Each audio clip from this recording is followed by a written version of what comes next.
और हम नजर डालेंगे बड़ी खबर पर। बड़ी खबर मगरबी बंगाल से आपको बता दें, जहां पर पंचायत इलेक्शन के लिए वोटिंग जारी है।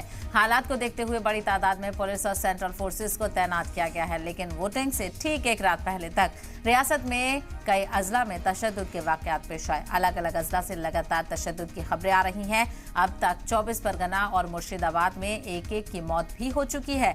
कूच बिहार के सिताई में पोलिंग बूथ पर भी हमला हुआ और कुछ लोगों ने यहां आगजनी भी की है। इसी बीच खबर यह भी है कि साउथ 24 परगना में वेस्ट बंगाल के गवर्नर सीवी आनंद के काफिले को भी रोका गया है। तो एक तरफ मगरबी बंगाल में पंचायत चुनाव को लेकर वोटिंग हो रही है, तो दूसरी तरफ तशद्दुद भी देखने को मिल रहा है। हालांकि पंचायत चुनाव को लेकर पहले से ही घमासान देखने को मिल रहा था और अब इलेक्शन से पहले ही काफी झड़प देखने को मिली और पॉलिटिकल पार्टीज के कारकुनान ही आपस में भिड़ते हुए नजर आए, तो वहीं एक दूसरे पर इल्जाम का दौर भी देखने को मिल रहा है।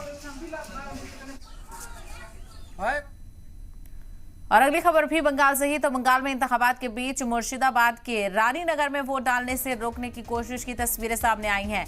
बताया जा रहा है कि ये लोग टीएमसी के कारकुन हैं और वोटर्स को वोट डालने से रोक रहे हैं। इस दौरान गोली भी चलने की खबर है। एक शख्स के जख्मी होने की खबर है।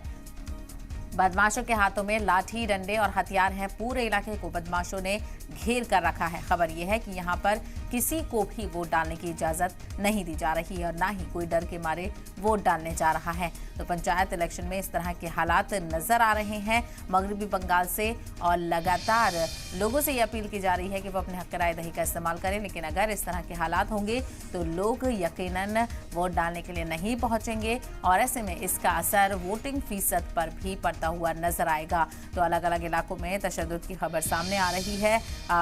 कई लोगों की मौत भी हो चुकी है